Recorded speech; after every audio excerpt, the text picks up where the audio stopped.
If we don't act together, then we're nothing. If we don't stick together, we're nothing. And if we can't even trust each other, then we're nothing. Hello, Mr. Harrigan. How are you? Oh, doing all right, I suppose. Good.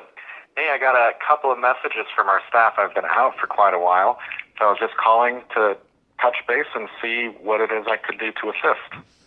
Yes, I was having questions about the care in the community now. Okay. How is that working? Like, what is the process to... Do I still have primary care in the VA then, or... I'm not sure how that works. Yeah, my understanding from the meeting that we had at your request was that you were going to go to care in the community. So your PCP and most of your care is going to be in the community, funded by VA, but provided by the community. Okay. So, what I had problems with last time is he would recommend things like, what's it called, specialty care, and then the VA would deny it or whatever. Is that still going to happen? Specialty care, is the community recommending that? The care in the community primary care doctor, he recommended that I go see, gosh, what was it? I think it was acupuncture or something, or no, it was aquatherapy, and the VA denied it. Is that still going to happen? I don't know, because I am not part of that department. I'm surprised that they would deny it, because aren't you, like, I think you're, 100% service connected? That's correct. Yeah, so I'm surprised by that. I can certainly reach out to our care team and see what's going on, but I don't have access to those decisions, nor do I participate in those decisions. Okay. And then same thing with mental health. Can they prescribe specialty care, or, like, I'm trying to get into peer support.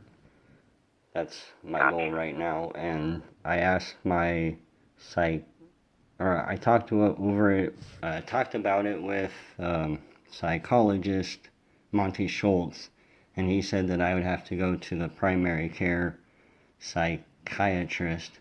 So I talked to her, and she wasn't sure what's going on or how that works. So. Okay. Sorry, I'm just taking a look at your consults to see if there's something in. I don't see anything in the consult tab. I can certainly reach out to your previous treatment team, because again, I know that we moved everything into care in the community. Yes. But I can reach out and see what they may have some insight regarding the peer support and specialty care for psychiatry. Okay. And then the communication flag, is that for the whole Nebraska Western Iowa healthcare team? Is that like statewide, or is that just for me and you?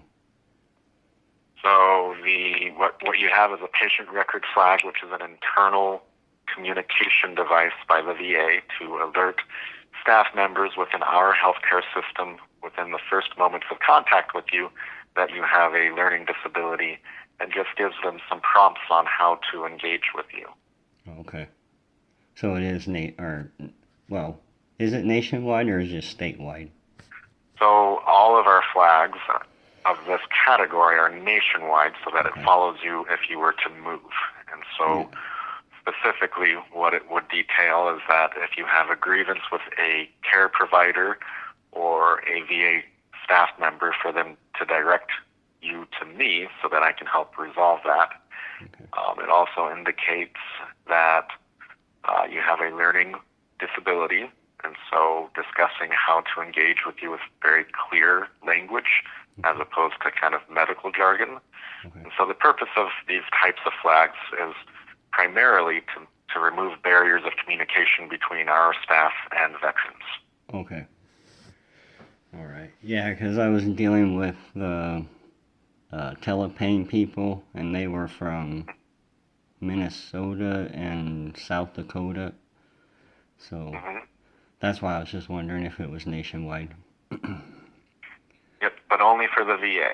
Like, it doesn't, it doesn't follow you externally. I mean, there's the potential that someone could release it, but again, the intent there would be to foster communication between providers and you. Okay. And then peer support, putting check. What other? The post 9/11 Heidi DeGaulle. Is she still my social worker? So once we moved everything into care in the community, the hope is that everything will take place in the community. Okay. And so I'll remain on board, primarily if there's a grievance towards a service or a provider, so that I can work behind the scenes to hopefully resolve that for you. But essentially, when we moved towards care in the community, everything was placed out there. Okay. So I need to find a social worker here in the community? If you want like psychotherapy, therapy type stuff, that could be of benefit to you. Right. I don't know what you and Heidi were working on. Was it psychotherapy or was it more case management? Mostly case management. Okay, to my knowledge. Our case managers primarily internally work with internal resources, and so if most of your care is in the community, that would negate the need for a social worker to manage cases externally, because their scope of practice wouldn't extend to the community. Okay. It's just within our VA healthcare system. Okay.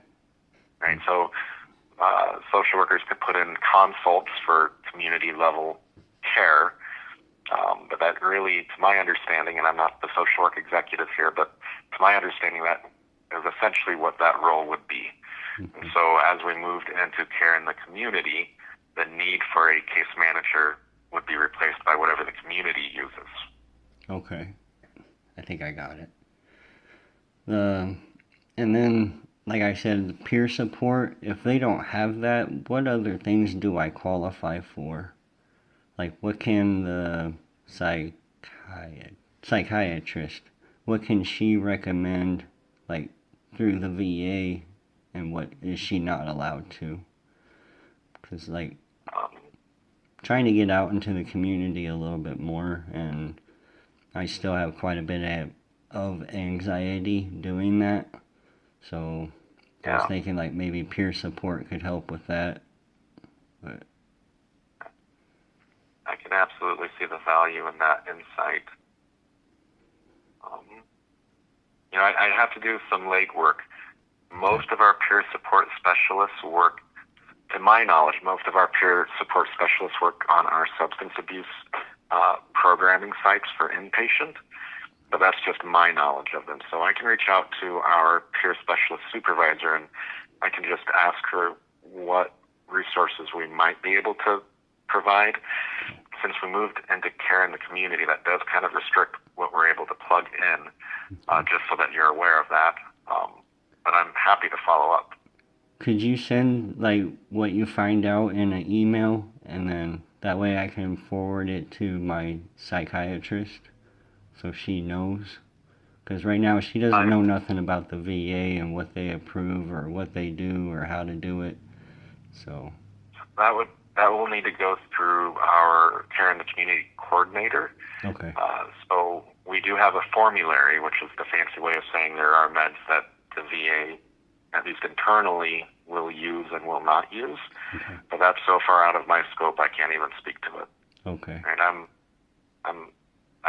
not a prescriber, so okay. I have to be careful about my scope here. Okay. Who would I talk to if you can't answer? Will you direct me to someone that will have the answer if you can't find it? Yep, I can send out a mass email to just everyone I can think of and just see who might have some answers. Sweet. All right. I just want to make sure that I have everything down. I was taking notes. I'm going to follow up regarding peer support and whether or not we can bridge that into the community. I'm going to send out a mass email requesting just general guidance on the formulary. And I think there was a third thing. Ask the social worker. Flag message. Social work. Yes. Okay. And that one I'm pretty confident that we don't bridge VA-specific social workers into the community because we just operate differently. Okay. But I'll include the social work executive, pardon my fumble there, just to make sure that we have all of our ducks in a row. Okay. Sounds good to me. All right, my goal will be to give you a call back tomorrow, but it might be Monday, just depending on when all the executives get back to me. Okay, sounds good. Thank you very much. All right? You have a good one, okay? Yes, sir. Bye.